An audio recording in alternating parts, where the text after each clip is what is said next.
Hi, everyone. Thank you so much for being here today. I see Chris.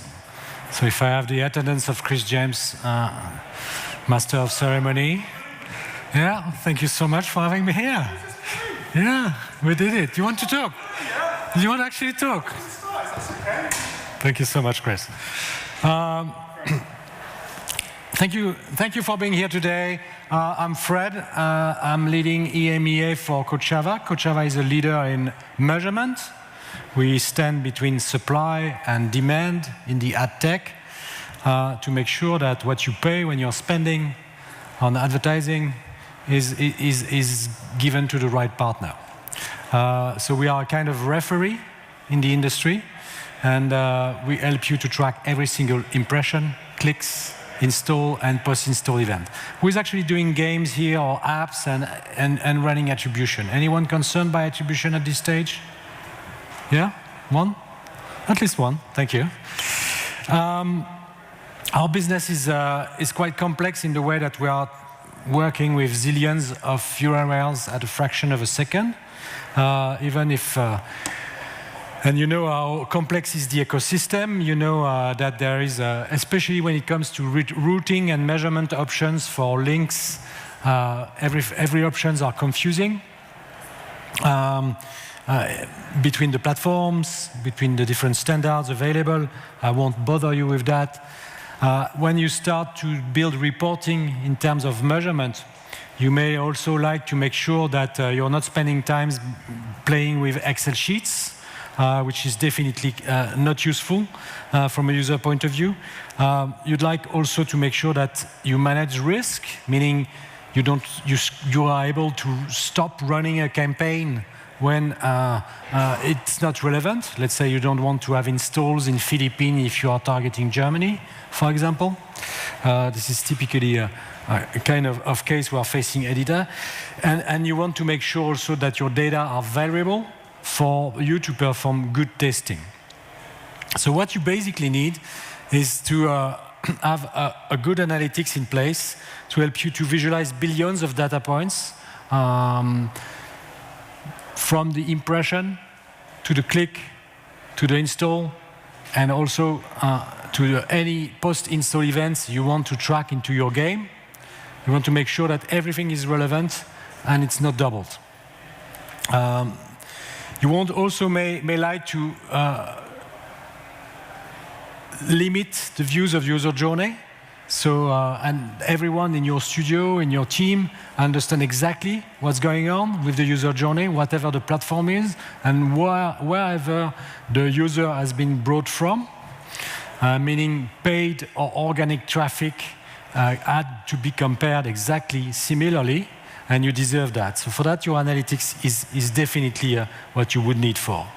And what we do recommend is that you implement configurable attribution. Configurable attribution is for you to understand exactly what role is playing any paid or earned media, any paid or earned traffic in your campaign for acquiring users, contributing to any single click, install and post-install events. Let me be clear of that. Let's say you're running a campaign on 3 different networks: a mobile ad video network, Facebook, and potentially a re-engagement campaign. And a small local network with whom you have a partner with. Maybe it will be Facebook who will claim the install and say, hey, I am the one who's winning the click, I've generated this install, so please pay me whatever the CPI or the CPM, actually the CPI is for this install. What you may also like to know is, has my mobile network or even my local ad in this site at the local level been influencing this Facebook click? And this is what we really recommend you to do, to understand that sometimes small investments in small parts of the media world can be more relevant than an attribution with an existing network. And don't get me wrong, Kochava is #1 in the world in terms of tracking any Facebook ads. So we know in terms of volume, so the biggest volumes of ads tracked on Facebook is done by Kochava in the measurement world. But still, we really recommend you to make sure you're able to arbitrage all the time which network, which is influencing which click to which percentage, thanks to a fully configurable way to attribute those clicks. And for sure, you'd like to start building up understanding your lifetime value, so which clicks is generating which installs, which is contributing best to your lifetime value.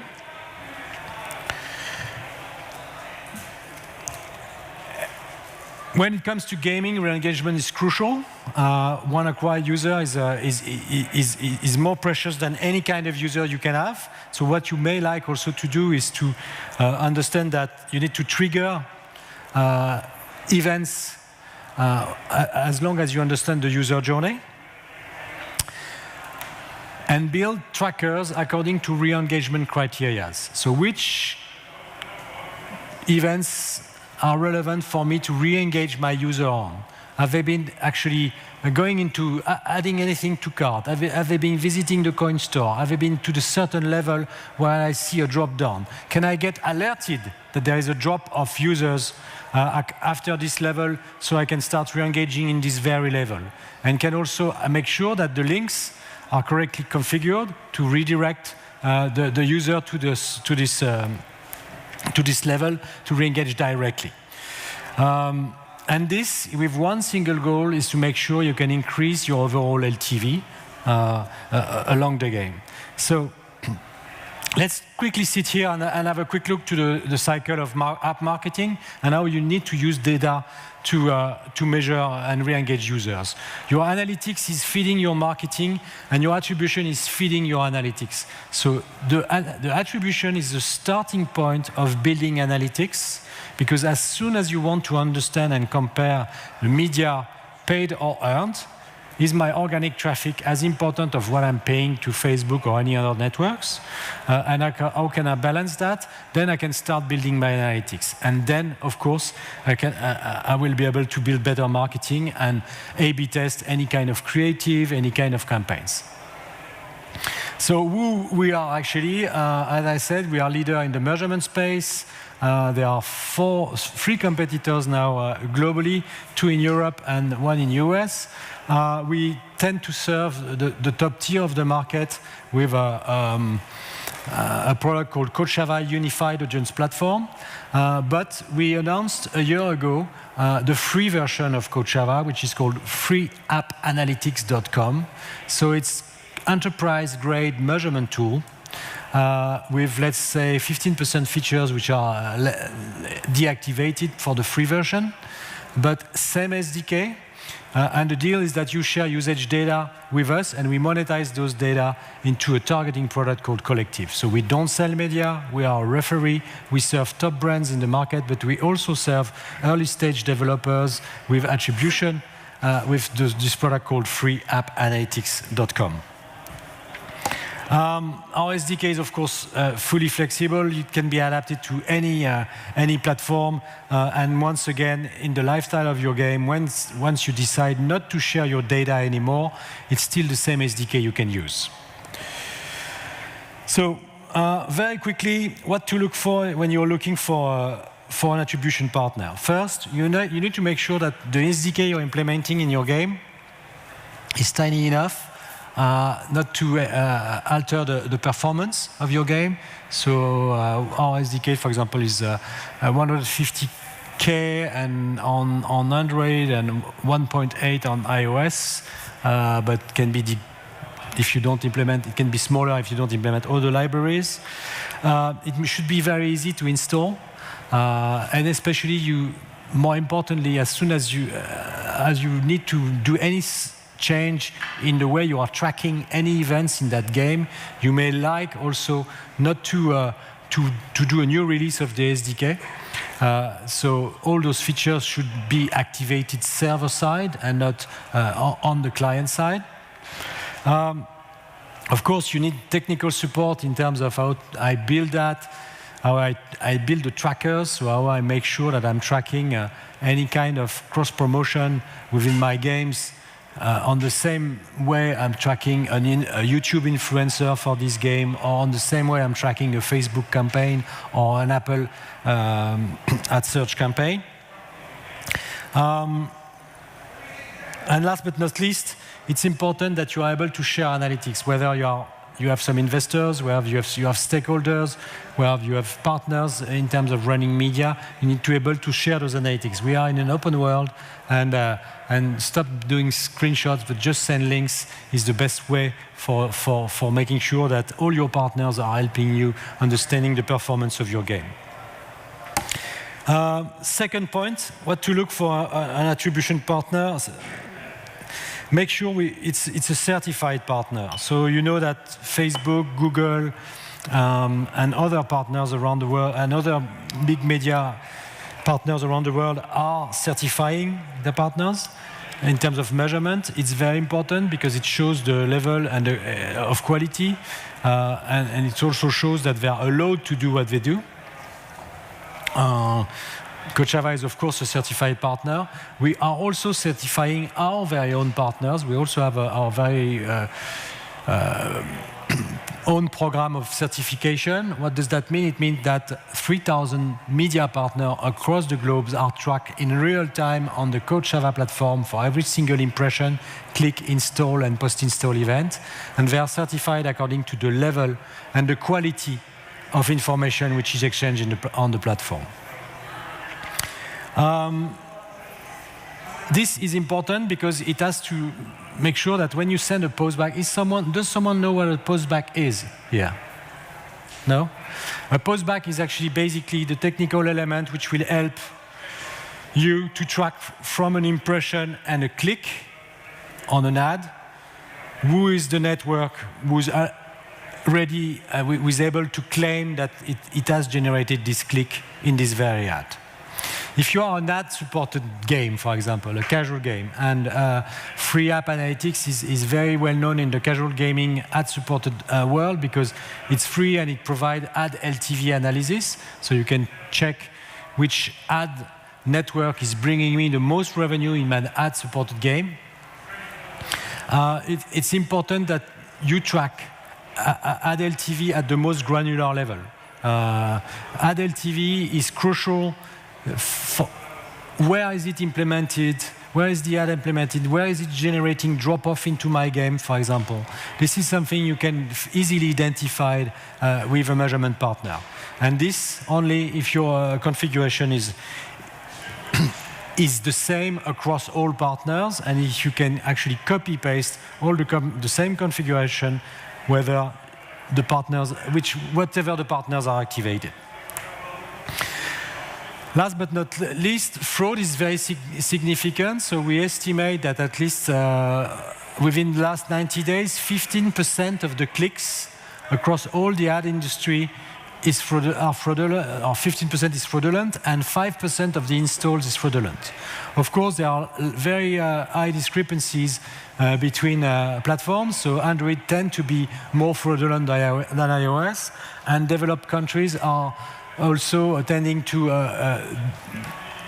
be more fraudulent than established countries. But don't get me wrong, this is very depending on your campaign, on the objectives of your traffic. And actually, the news is really helping me today. I'm sure you've all seen the news that the #1 mobile advertiser in the world, called Uber, has been actually suing its agency on fraudulent clicks. So fraud is everywhere. Don't get fooled. Make sure that your measurement partner is able to track that. There are multiple methods of fraud across the globe. Basically, it is a pirate code ingested into a site or an app, which is going into an ad network, generating either fraudulent clicks or fraudulent installs. Many different techniques are around. So from the very first basic click spoofing, so when an advertiser is seen investing, networks are ingesting clicks massively to generate some App Store open page automatically without any action from the end user. This is an example. Another very famous example of mobile ad fraud is the so-called ad stacking. if you are an ad-supported game, you should consider that, especially with your media partner, because even if you are running media from a renowned ad network, they can be subject to fraud. So ad stacking is basically you have an ad which is, you are printing one single ad in your game, but behind that, the network which is serving this ad is actually serving X thousand of ads behind. So it's not, when there is one click on this ad, it's generating 2,000 clicks. It's all the ads behind are stacked, and they are generating clicks, and therefore they are generating payments for those clicks. And you need to track that, and you need to make sure also that your network is tracking that. There are also lots of fraud about non-verified installs, non-verified purchase. We track all that with Kochava, and we have 12 methods of tracking fraud in real time. Once again, what's important is that you need to make sure that when you are running, whether it's organic or if it's paid traffic, you need to get alerted in real time that this is fraud running on your campaign, and you can stop the traffic. The traffic gets not attributed, you do not get billed, and you don't see that on your Facebook Ads Manager or on the bill of your network or your agency. 90 days data storage is the minimum, and what we also recommend is that you keep your data forever. Why is that? Because if you consider attributing a user to a click only for 90 days, and if you're running multiple campaigns during the year, you may then face the fact that those users will be attributed multiple times, so you will pay multiple times for the same user with multiple campaigns. If you keep your data all day long, all year long, then you will find this user and you will not have to reattribute it and pay twice to your network or your media partner for that. And then most of the time, when you start to get sophisticated, you are starting to implement a BI into your organization. This BI tool may require not to use the user interface of your analytics provider, but may require just to send any data and syndicate any data collected from the SDK directly to some endpoint into your system. And for that, you need also to make sure that there is a robust API recommendation, specification, and help on that. So that's pretty much it. I'd like to sum up by saying that attribution is before analytics. So don't consider building up a marketing stack seriously without looking for an attribution partner. Whether the service is free or whether it's a premium service, but I strongly recommend you get an attribution partner in place. It will feed your analytics stacks and then help you to make a marketing decision with the correct insights. Chris, you have a question.